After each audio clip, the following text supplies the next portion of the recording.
everyone, Chris here, and welcome to my channel, and welcome to this week's reading vlog. So we are in the third week of April, and boy, do I have a ton to read.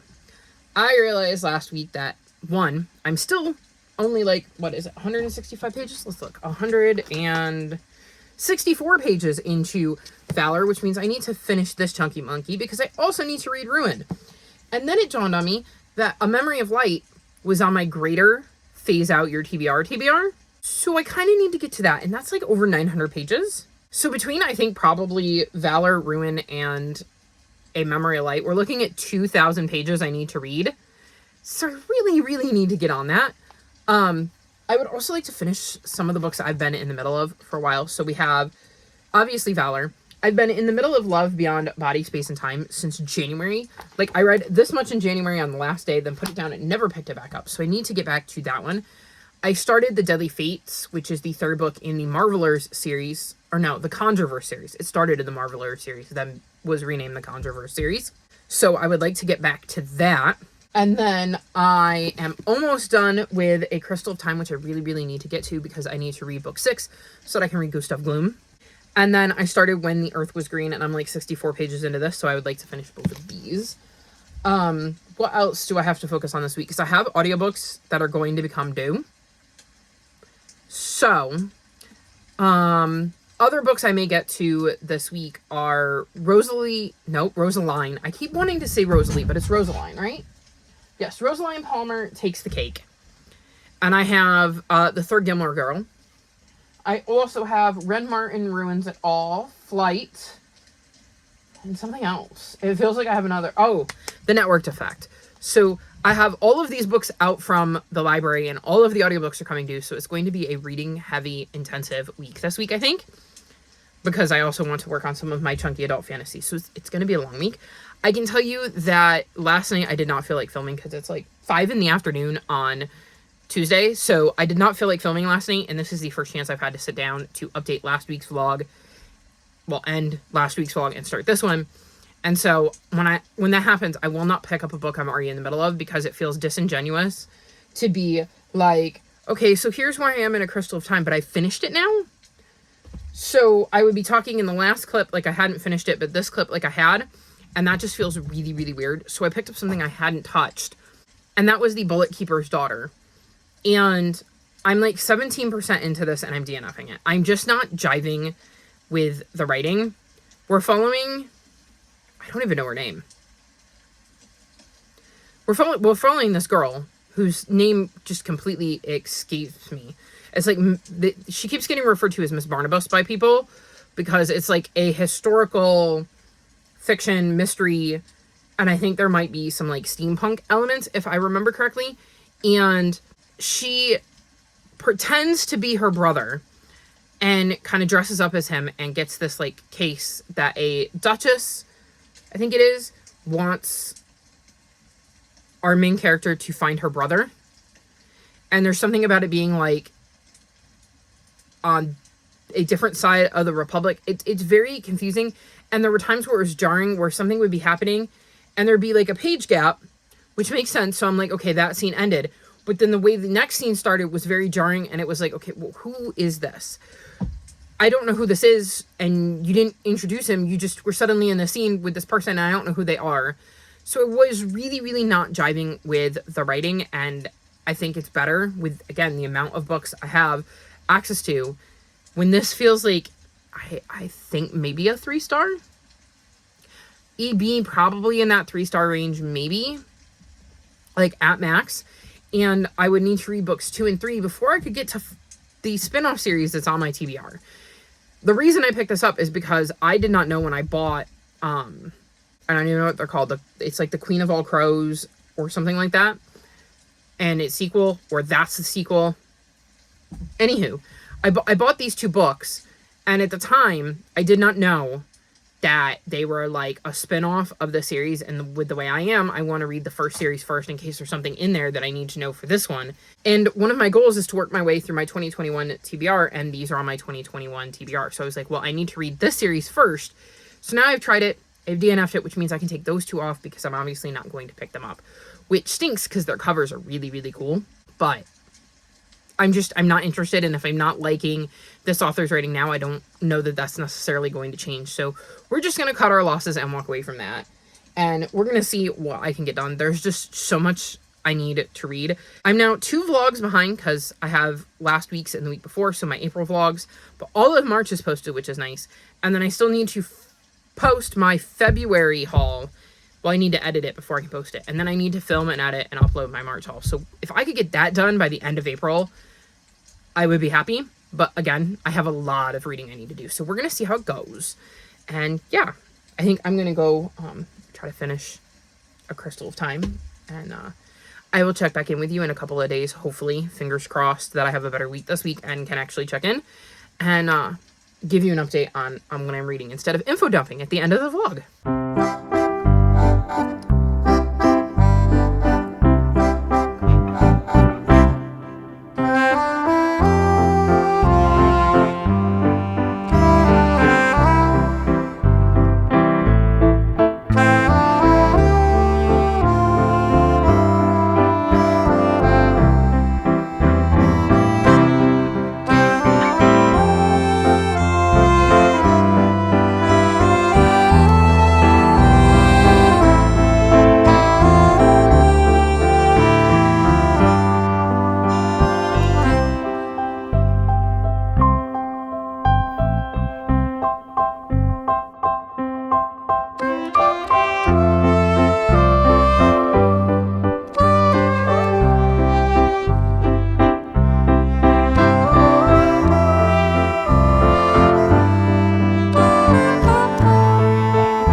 So the third week of April is officially over, and I'm here checking in. I did not check in at all this week. I am very, very sorry for that. I am so far behind on everything, despite the fact I had no set TBR this month, and I still feel behind.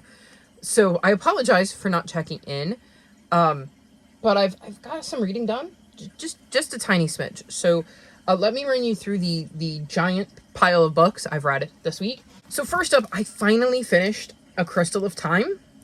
And then went on and read One True King, and I gave both of these 3.75 stars. So I have officially finished The School for Good and Evil. I thought there were some really intriguing twists towards the end of the series, but I also felt like the books could sometimes be a slight slog to get through. They were longer, in my opinion, than they needed to be. I did enjoy getting to see how that kind of came together because, like I said, there were some really, really intriguing twists that I did not see coming, that were really fun, which definitely brought up my rating on the last one because I thought that that one was going to get a lower rating because it felt like there was not a need for it to be quite that long. But then the twist definitely brought my rating up, so I ended up enjoying it more than I thought I was going to as a whole. And we have a Cielo. I can honestly say I'm not sure that it is a series I necessarily, in hindsight, needed to finish. Like, I don't think I would have felt dissatisfied had I not, and she's doing a lap around the camera. I don't think I would have missed anything if I hadn't, because there's definitely 2 distinct arcs in this series. So I probably would have been fine leaving it where it was, but I don't necessarily regret it because I can say I officially finished the series and I can mark it off my series to continue sheet. And it was very helpful for a series-a-thon because One True King ends in G, which meant I could then move on to Gustav Gloom. And fun fact, I read Gustav Gloom and the Four Terrors and gave this 4 stars. And then I read Gustav Gloom and the Cryptic Carousel and gave that 3.75 stars. Except for the fact that technically what I did was I read One True King, finished One True King, read Gustav Gloom and the Cryptic Carousel, and spent most of that book going, why is this happening? What happened to this thing that happened at the end of book 2? Why are they acting like that didn't happen at the end of book 2? Wait. When did this thing happen? So I spent most of that book massively confused, and I was going to give it 3 stars because it felt very disjointed from book 2. I was reading this on sprints too, and I was very tired, and I think that was why it didn't click to me that it didn't make sense, because it was book 4 I was reading and not book 3. So when I went to update my story graph, I realized it was book 4 and went, huh.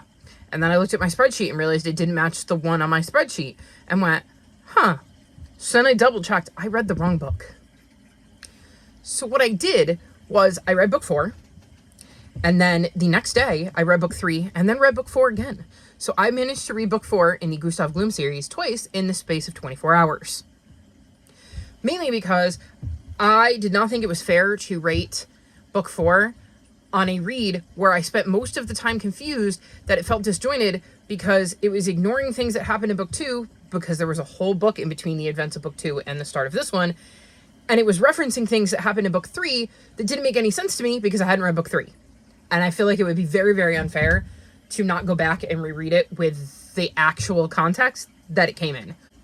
And so it went from being like a 3-star where it was good but confusing to a 3.75. I should mention this series follows Gustav Gloom, and he lives in this very gloomy house, and Fernie and her family move in across the street, and Fernie and Gustav strike up a friendship, and boy do they go on some adventures together.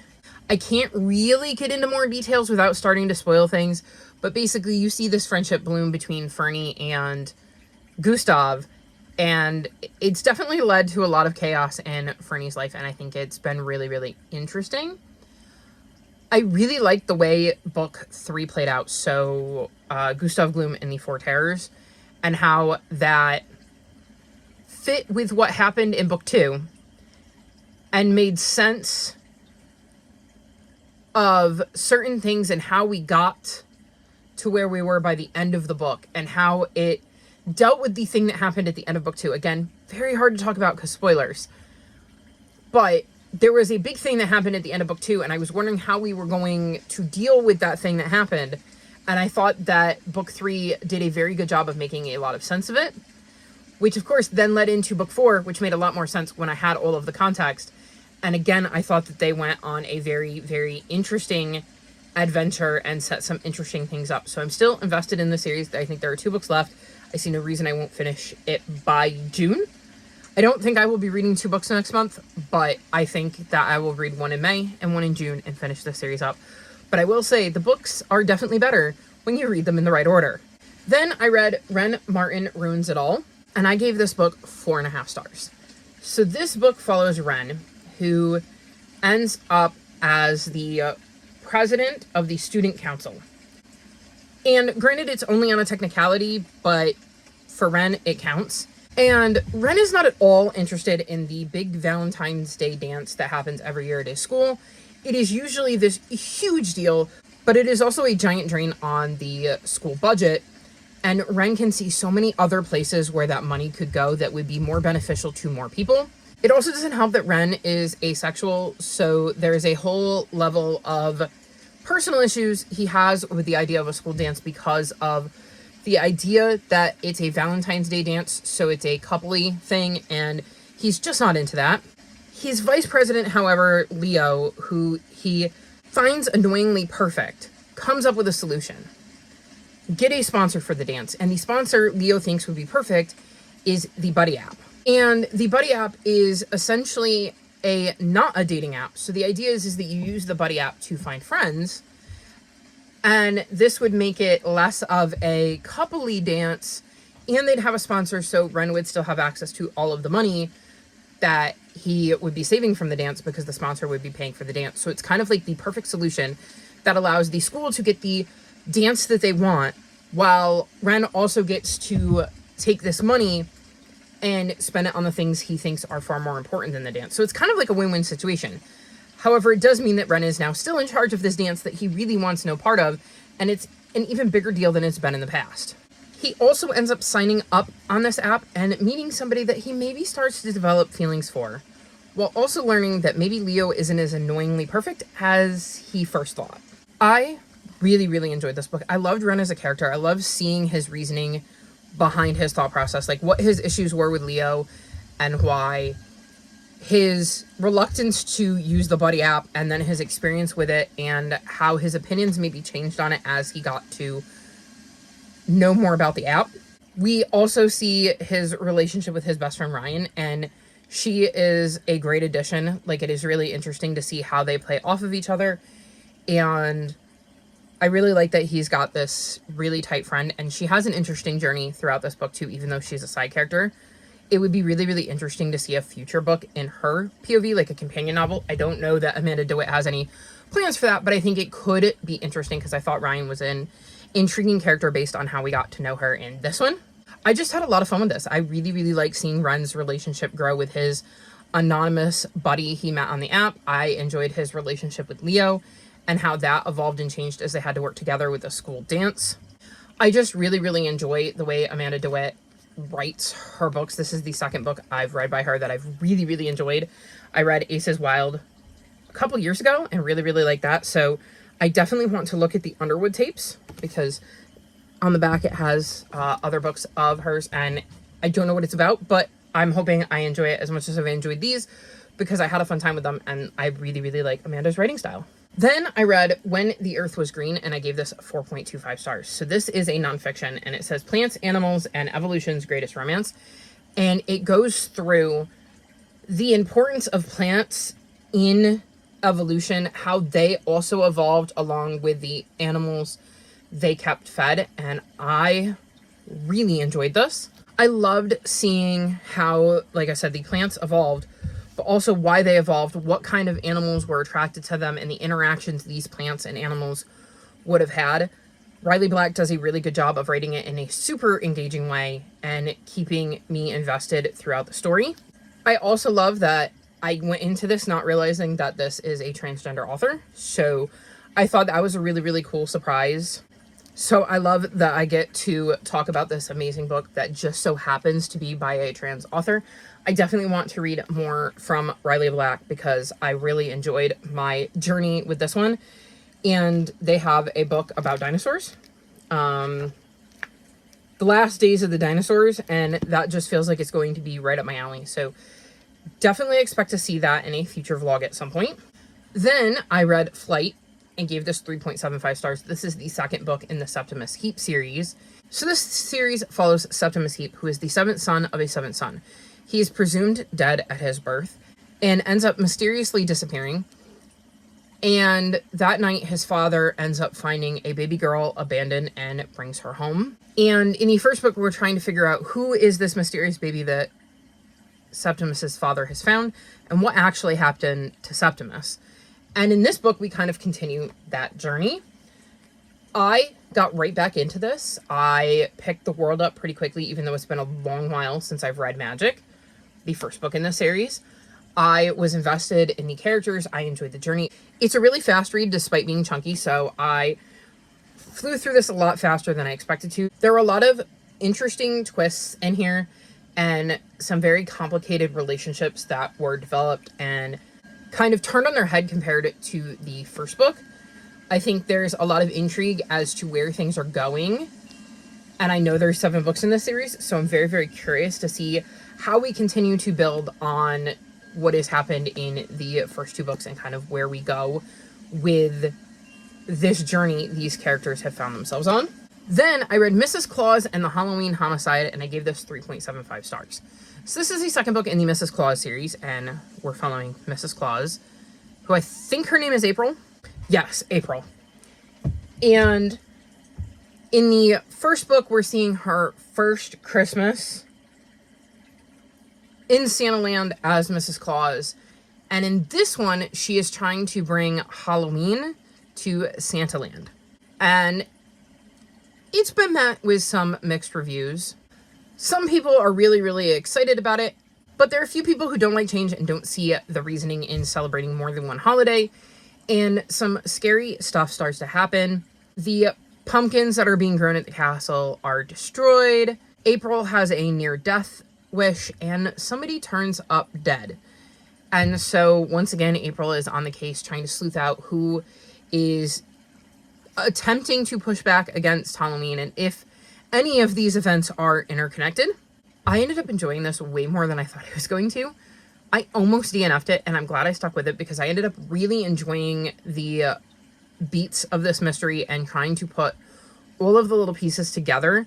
I think that there were some intriguing developments in some of the background stuff that was going on with April that I think are going to be heavily featured in book 3, and I'm very curious to see how that plays into book 3. There was a character we met in this one that I really liked, and I was really excited to see how their story unfolded in this one, which was another reason I stuck with this, and I'm glad that I did. I think these are very different kind of cozy mysteries because we are dealing with a Mrs. Claus aspect, so there is a fantastical element. I mean, there are talking reindeer, so it does have a fantastical vibe, but there is a mystery to be solved in each of these books, and I am at the moment invested. We're going to try to continue to keep reading and see if I continue to stay invested, even though I'm pretty sure the next book is once again around Christmas, so we'll see how that goes with Christmas in May. But for now, I'm actually kind of glad that the TBR jar made me pick it up, because it worked really well with where my brain was at when I was reading it, and then I ended up having a good time. So while it's not a new favorite cozy mystery series or anything, I do enjoy it and think it's good for a nice little light break in between some heavier stuff. Then I read my Queer Book Club pick, Murder at Pirates Cove, and I gave this 4.5 stars. So in this book, we follow Trevor, who has recently inherited a bookstore that isn't doing so great from a great aunt, and a mansion that is also not in the best of states. There is a rival bookseller in town named Trevor who has been trying to get Ellery to sell him his bookstore, but Ellery doesn't want to sell. Unfortunately, they get into a slight tiff about it, and then later that night, Trevor turns up dead in Ellery's bookstore. And the murder weapon is a cutlass that had been hanging on the wall above Ellery's bookstore door. So it definitely casts suspicion on Ellery. So he slowly starts to dig into things and trying to figure out who actually killed Trevor. I was invested in this pretty much from the word go. I really liked the location this was set in, seeing how it was a kind of a close-knit town and everybody kind of knew stuff about everybody. And so there were a lot of people who very obviously could have had a reason to kill Trevor. And that got back to Ellery because people weren't shy about saying, well, I mean, yes, he was trying to buy you out. And yes, you kept saying no. And he didn't seem to want to take no for an answer. But I can think of like 5 other people right off the top of my head, including myself, who would also have a motive, if not a better motive, to have wanted him dead. So I thought that was kind of interesting that while there might have been people in the town who were suspicious of him, it wasn't the whole town. And sometimes when you get a transplant to a new small town and they become the suspect of a murder in the first book, the whole town seems to be alienated against them for the most part. And I liked in this one that we didn't have that vibe. That yes, there were some people that were suspicious, but there were also other people who were like, there are a lot of people who could have had motive to kill Trevor, and I don't know why you would necessarily be the prime suspect, even though some of the evidence seems to be pointing your way, because motive-wise, I feel like you don't really have the same kind of motive. So I really liked that aspect. I really liked Ellery as a character and how he kind of went about trying to sleuth and put things together. The mystery was fantastic. I did manage to figure it out, but it was because I was paying attention and happened to catch a clue. I don't always catch the clues, and this one felt subtle enough that it would have been easy to miss, but for whatever reason, my brain went, I got it. And I was right, but I wasn't disappointed that I was right because I loved how creative the mystery was with this one and how we got to that ending. I am massively invested in this series. I cannot wait to read book 2. Possibly have found a new favorite cozy mystery series if the rest of the books in the series are as good and engaging as the first one. So we're going to see where this goes. 100% will be continuing this series in May and cannot wait to see what sort of mysteries Ellery solves next. Then I read The Imposition of Unnecessary Obstacles and gave this 3.5 stars. So this is the second book in, what is it called? The Massa and Plady, The Investigations of Massa and Plady. And this series follows, obviously, Massa and Plady. And Massa is an investigator, and Plady is her ex. And Plady works at, like, the university. Yeah. And in this one, Masa shows back up at the university because, is it 17? Is that what it said? Yeah. 17 students and staff members have disappeared from the university. So with Pleiades' help, Masa is once again going into an investigation. One of the wrinkles is that no one has really noticed that these people have gone missing. And one of the interesting things about this series is that it takes place on Jupiter. And part of this one also takes place on Io, one of Jupiter's moons. And so it is a sci-fi mystery series because while the mystery is completely based in reality of like you have people going missing, it's not a mystery that couldn't take place on Earth. It is just interesting that it takes place on Jupiter, and now we get to explore Io, Jupiter's moon, as well. So I love that we have this kind of space setting and slight twist. So I think that these mysteries are still really accessible to people who are not necessarily huge sci-fi fans. I think they can still get into the mysteries because the mysteries don't rely super heavily on the sci-fi thing. It is literally a missing persons case. And I think that makes it super accessible. My mom, who is not a sci-fi reader at all, read the first one and had a good time with it and will probably read this one as well. So I love that there is that kind of accessibility with this.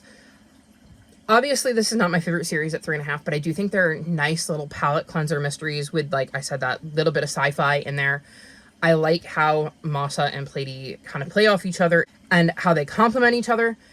It is definitely a series I'm going to continue. I think the third book comes out in June, so it is one I will be picking up if I can get access to it, or once I get access to it. So I think the mysteries are fine. The setting is intriguing, and kind of like with the Mrs. Claus series, it is a great series to kind of dip into when I need something that is a little bit lighter, a little bit different, and kind of use as a palate cleanser. So I'm enjoying the series, even though it isn't a new favorite. Then I read Network Effect, and I gave this 3.25 stars. So this is the 5th book in the Murderbot Diary series, which follows Murderbot, which is an AI that has overridden its government programming so that it doesn't have to be a Murderbot anymore. And we've kind of been following Murderbot and their adventures. This is the first full-length novel, and I wanted to like this more than I did. There were times I felt this dragged. I struggled to stay invested and involved in it. It had some really good throwbacks to some of the earlier books and relationships that Murderbot has developed throughout the series. And that is why it's getting 3.25, because I really liked how some of that played in and how that developed. But there were also times where some of the scientific stuff, I think, went over my head a little bit, where I wasn't quite understanding what was going on. And maybe that was a me thing. Maybe that was where my head was at. But I just didn't enjoy this one as much as the others, even though I really wanted to, because I was really excited about certain aspects of it and like the callbacks. I just didn't get invested the way I did with the others. So I'm hoping that the next book, which I think is shorter again, will get me back into the groove of things, because I think maybe that will have more of what I was looking for. So I was slightly disappointed in this, even though 3.25 is still a decent rating, especially given everything I've said about other books that I've rated in the 3.5, 3.75 star range. So I enjoyed this, just not as much as some of the other ones. And then the last book I finished is Valor. I finally finished it, y'all. I gave my reread of this 4 stars, and I still have a bookmark in it because I was listening to the audiobook there towards the end. So this is the second book in the Faithful and the Fallen series. This series is following a whole host of characters from all over the Banished Lands, which are currently getting ready to go to war, and there are going to be sides being taken. So there's a lot of alliances being made, a lot of battles being fought, and we're following characters from both sides of the conflict. I did not enjoy this as much as the first book. I definitely think there was less to be intrigued about in this one than the first one. There were times where it was like easy to put down and walk away from, hence 4 stars, but by the end I was invested in the story and where we were going and seeing how things continue to develop. And in that vein, I have already started Ruin. I'm only like 30 pages into this, so I haven't read much of it, but I have started it. So we are already making progress in Ruin right after finishing Valor.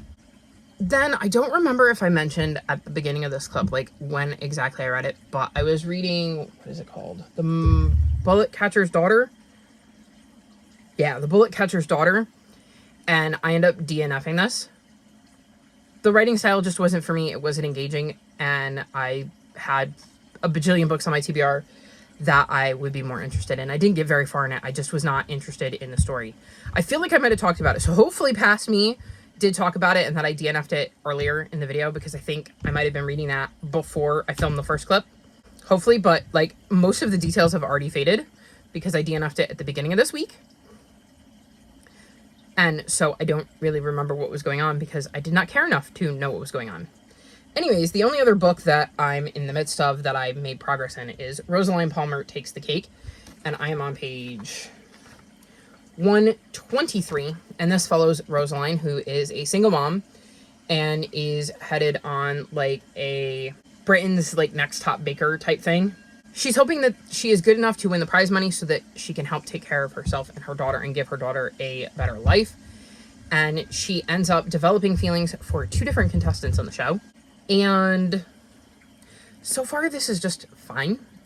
I read this 123 pages in one sitting and then put it down and proceeded to move on to other stuff and haven't gone back to it. Haven't really necessarily had a desire to go back to it, but I think because I do own it, I will give it another shot. I will definitely continue reading because it wasn't bad. It just is a book that is really easy to walk away from.